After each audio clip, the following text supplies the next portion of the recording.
रामकृष्ण हरी रामकृष्ण हरी रामकृष्ण हरी. पुंडलिक वरदा हरी विठ्ठल. श्री ज्ञानदेव तुकाराम. पंढरीनाथ भगवान की जय. माऊली ज्ञानेश्वर महाराज की जय. जगद्गुरु संत तुकाराम महाराज की जय. सब संतन की जय.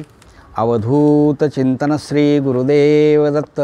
गुरुदेव दत्त. गुरुदेव दत्त. आज आपण वारीच्या वाटेवर चालताना उंडवडी या ठिकाणी थांबलो आहोत. दिवसभर आपण विठ्ठल नामाचा गजर करत पंढरीच्या दिशेनं पावलं चालत, गळ्यामध्ये तुळशीची माळ, डोक्याला फेटा आणि हातात विणा, तोंडाने रामकृष्ण हरी रामकृष्ण हरी गात ही सर्व मंडळी मार्गस्थ झालेली आहेत आणि संध्याकाळच्या वेळेला उंडवडी या ठिकाणी आली.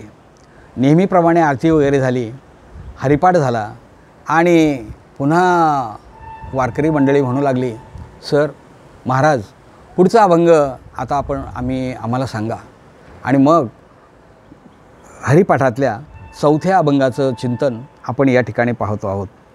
भावे वीण भक्ती, भक्ती वीण मुक्ती, बळे वीण शक्ती बोलू नये, कैसेनी दैवत प्रसन्न त्वरित, उगारा हे निवांत शिणसी वाया, सायासे करीसी प्रपंच दिनानिशी, हरिसी न भजसी कवण्या गुणे, ज्ञानदेव म्हणे हरिजप करणे, तुटेल धरणे प्रपंचाचे, तुटेल धरणे प्रपंचाचे. मंडळी, ज्ञानेश्वर माऊलींची सर्व साहित्य संपदा ही संवादात्मक आहे. इतकंच नव्हे तर सर्व साहित्य संतांनी जे साहित्य निर्माण केलं हे संवादातून साहित्य निर्माण केलं. जणू काही ते भक्तांच्यावर संवाद साधतात किंवा लोकांच्यावर संवाद साधतात. भगवद्गीतेमध्ये सुद्धा किंवा ज्ञानेश्वरीमध्ये सुद्धा प्रत्येक अध्यायाचा शेवट इति श्री भगवद्गीतासु उपनिषत्सु ब्रह्मविद्यायाम श्रीकृष्णार्जुन संवादे, म्हणजे संवादानेच सुरुवात होते. हा अभंग जो आहे हा अभंग काहीसा संवादात्मक अशा प्रकारचा अभंग आहे. माऊलींनी या अभंगामधून श्रोत्यांच्याबरोबर संवाद साधलेला आहे. ते असं म्हणतात, भावे वीण भक्ती, भक्ती वीण मुक्ती, बळे वीण शक्ती बोलू नये. मग जर भक्ती करायची असेल तर त्या ठिकाणी भाव असणं महत्त्वाचं आहे, श्रद्धा असणं महत्त्वाचं आहे आणि जीवनामध्ये श्रद्धेचं स्थान हे अनन्यसाधारण अशा प्रकारचं असतं. मग हा जो भाव आहे किंवा ही श्रद्धा आहे, जर श्रद्धा नसेल तर भक्तीबद्दल कशाला बोलावं, किंवा भक्ती जर नसेल तर मुक्तीबद्दल कशाला बोलावं. म्हणून मुक्तीसाठी भक्ती असणं महत्त्वाचं आहे, भक्तीसाठी भाव असणं महत्त्वाचं आहे. भाव म्हणजे श्रद्धा. श्रद्धा आणि विश्वास या दोन गोष्टींच्यामध्ये फरक आहे. श्रद्धा ही अढळ असते, विश्वास हा डळमळीत असतो. विश्वास बदलू शकतो, श्रद्धा बदलत नाही. आणि एकदा का आपण भगवंतावर श्रद्धा ठेवली की मग तो भगवंत आपल्याला सहज प्राप्त होऊ शकतो. खरं सांगू का मंडळी, जीवनामध्ये श्रद्धा असणं अत्यंत महत्त्वाचं आहे. श्रद्धा आहे म्हणून मी जगतो आहे, उद्या मी जगणार आहे या विचारावर माझी श्रद्धा आहे. म्हणून तर आत्ताचा क्षण मी आनंदाने घालवतो आहे. डॉक्टरांनी दिलेली जी गोळी आहे या गोळीने मी बरा होणार आहे, मग त्याच्यावर माझा विश्वास आहे, श्रद्धा आहे.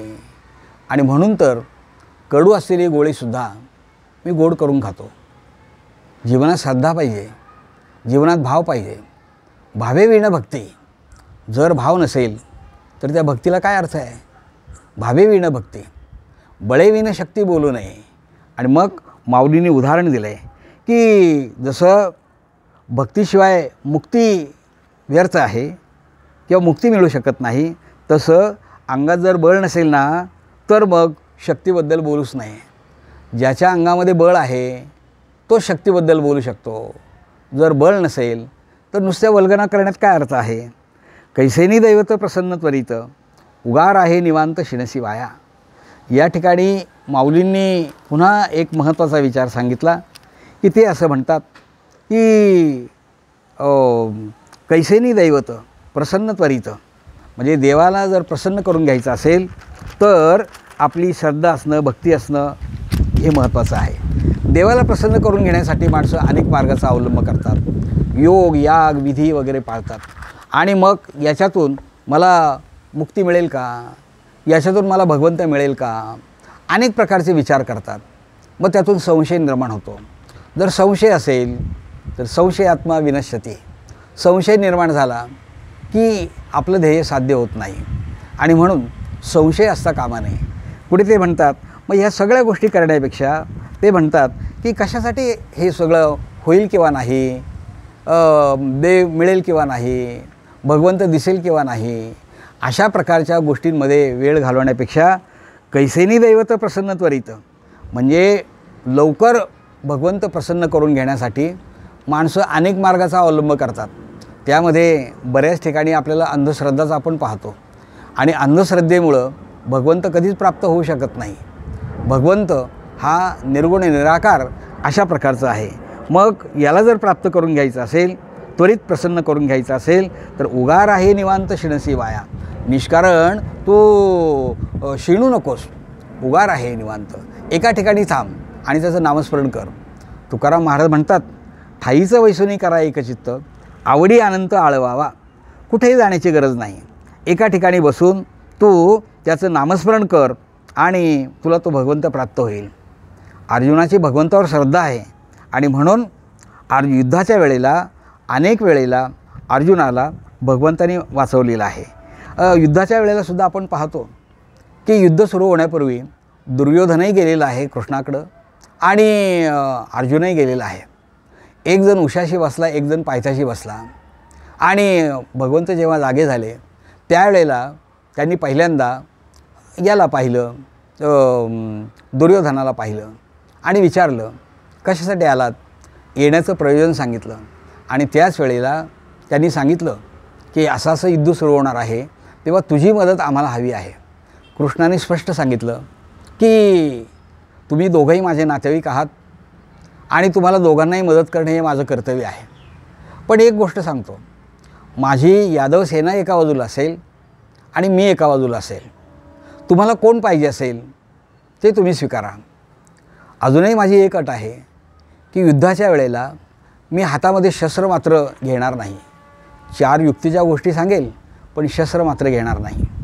मग तुम्हाला मी हवा आहे की माझं सैन्य हवं आहे. तेव्हा अर्जुनाने हे सगळं ऐकलं आणि दुर्योधनाने हे ऐकलं. त्यावेळेला दुर्योधनाला मागण्याचा पहिला अधिकार दिला. दुर्योधन मनामध्ये विचार करायला लागला, एकट्या कृष्णाला घेऊन काय करणार, आणि शिवाय तो शस्त्र अस्त्र तर हातात घेणार नाही, आणि मग कशासाठी आपल्याला तो घ्यायचा. दुर्योधनाने स्पष्ट सांगितलं मला तुझी यादव सेना दे. आणि मग अर्जुनाच्या वाट्याला बाकी भगवंत झाले आणि अर्जुनाला तेच पाहिजे होतं. कारण ज्या ठिकाणी भगवंत आहे त्या ठिकाणी जय निश्चित आहे यावर अर्जुनाची श्रद्धा होती, यावर अर्जुनाचा भाव होता. यत्र योगेश्वर कृष्ण यत्र पार्थ धनुर्धरः, ज्या ठिकाणी भगवान कृष्ण आहे त्या ठिकाणी तत्र श्री विजयो भृतिर्देवा नीतिर्मम हा, म्हणजे ज्या ठिकाणी कृष्ण आहे त्या ठिकाणी यश हे निश्चित आहे. यावरून आपल्या लक्षात येतं की श्रद्धा ही कशी आहे. उगार आहे निवांत शिणसी वाया. अरे सायासाने प्रपंच करतोस, सायासे करीसी प्रपंच निसी, हरिसीने बससी कोण्या गुणे. प्रपंच करतोस, प्रपंच गरिबाई करतो, प्रपंच श्रीमंतही करतो, प्रपंच राजाही करतो आणि प्रपंच रंकही करतो. परंतु प्रपंचाची एक खासियत आहे, प्रपंचामध्ये कुठे ना कुठे न्यूनता असते, कमतरता असते. आणि ही कमतरता भरून काढण्यासाठी माणसं अगदी रात्रंदिवस तो प्रपंच करत असतात. परंतु शेवटी हातात काय पडतं, खूप मोठं वैभव आहे, खूप श्रीमंती आहे, पैसा आहे, पण वंश चालवण्यासाठी पुत्रप्राप्तीच नाही, पुत्रप्राप्तीच नाही. दुःख आहे, प्रपंचात दुःख आहे. एखादा गरीब आहे पण पैसा नाही, पण मुलं इतकी आहेत की रात्री झोपताना सगळी मोजून झोपावी लागतात. म्हणजे न्यूनता प्रपंचामध्ये असतेच, मग तो राजा असो किंवा रंक असो. आपण ही न्यूनता भरून काढण्यासाठी सतत धावपळ करत असतो. आशानां मनुष्यानां काशीदर्शनकलः यया बद्धा प्रधावंती मुक्ता तिष्ठन्ति पंगुवत. या सुखाच्या मागे माणसं धावतात, सुखासाठी तळमळ करतात, परंतु सुख मात्र त्याला मिळत नाही. सुखा लागी करशी तळमळ, तरी तू पंढरीशी जाय एक वेळ. तरी तू अवघाश सुखरूप होसे, जन्म मरणाचे दुःख विसरसे. म्हणून जर तुला सुख पाहिजे असेल तर एक तो पांडुरंगच सुख देऊ शकतो, इतर ठिकाणी तू जाऊ नकोस. सायासे करीशी प्रपंच दिनशी, हरिशी न भसी कवड्या गोडे. अरे इतक्या प्रयत्नाने प्रपंच करतोय, पण जो प्रपंचामध्ये पाहिजे त्याचा मात्र तू धावा करत नाहीस. मग त्याचा धावा तू जर करत नसेल तर प्रपंच तुझा पूर्ण कसा होणार, प्रपंचामध्ये समाधान कसं होणार. मी एक मार्मिक दृष्टांत सांगत असतो. आमची आजी आम्हाला लहानपणी ही गोष्ट सांगायची बरं का. मूल जेव्हा लहान असतं ना, त्यावेळेला तो 10वी-12वीचा पेपर देतो आणि खूप अभ्यास केलेला असतो. शेवटचा पेपर ज्या वेळेला लिहायचा असतो त्यावेळेला मनात विचार करत असतो की आता हा शेवटचा पेपर लिहिला ना की सुटलोच मी, मग आता बाकी काही करायची गरज नाही. शेवटचा पेपरही होतो आणि तो चांगल्या मार्काने पास होतो. वडील म्हणतात चांगली मार्क मिळाली, आता ग्रॅज्युएशन कर. अभ्यास करत राहतो, खूप कष्ट करतो. ग्रॅज्युएशन करताना जेव्हा शेवटचा पेपर लिहितो त्यावेळेला मनात विचार असतो एवढा पेपर झालो की सुटलोच मी, पुन्हा ग्रॅज्युएशनही पूर्ण होतं. वडील म्हणतात आता नोकरी कर, इकडे अर्ज कर तिकडे अर्ज कर, अनेक ठिकाणी अर्ज करतो. कुठेतरी एखाद्या कंपनीत जॉब मिळाला किंवा एखाद्या सरकारी खात्यामध्ये नोकरी मिळाली की मग पुढे काही करायची गरज नाही, सुटलोच मी. शेवटी अर्ज फाटे वगैरे करतो, नोकरी मिळते, नोकरीला सुरुवात होते, महिन्याचा पगार येत असतो. वडील म्हणतात की आता नोकरी मिळाली, आता तू लग्न कर. मग इकडे मुली बघायला जा, तिकडे मुली बघायला जा. मनासारखी एखादी मुलगी पसंत करतो, मना विचार करतो आपलं लग्न हिच्याबरोबर झालं की आता सुटलोच मी. सुटत मात्र नाहीच कधी. पुढे निसर्ग नियमानुसार 4-2 वर्षांनी लहान अपत्य प्राप्त होतं. ते घरामध्ये वाढू लागतं. ते 5 वर्षाचं होतं. आता त्याला शाळेत घातलं पाहिजे. अनेक शाळांमध्ये बाहेरचे बोर्ड पाहतो, इथे एवढं डोनेशन द्यावं लागतं, तिथे तेवढं डोनेशन द्यावं लागतं. मनात विचार करतो एखाद्या शाळेमध्ये मुलाला प्रवेश मिळाला की सुटलोच मी.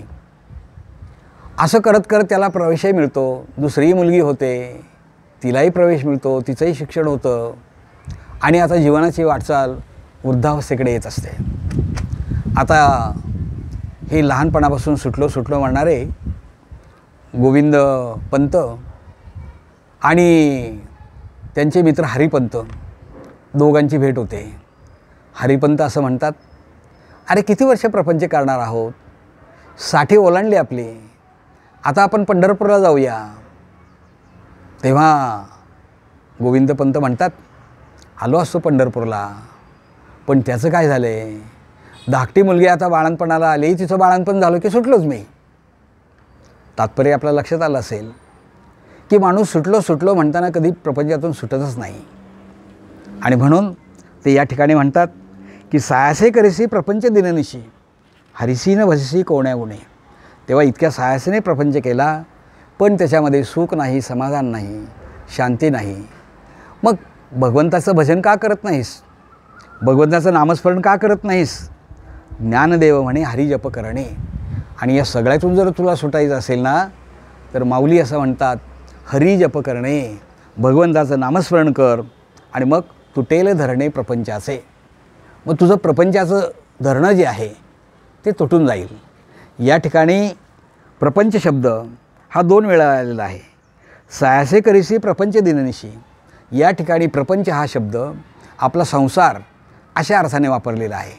पण शेवटी जो प्रपंच शब्द आला, तुटेल धरणे प्रपंचाचे, म्हणजे जन्मामरणाचं हे जे राहाडगाडगा आहे यातून सुटायचं असेल, या प्रपंचातून जर बाहेर पडायचं असेल तर माऊली म्हणतात हरिमुखे म्हणा, हरिमुखे म्हणा, पुण्याची गणना कोण करी. मंडळी, आपण याच ठिकाणी थांबूया. रामकृष्ण हरी, रामकृष्ण हरी, रामकृष्ण हरी.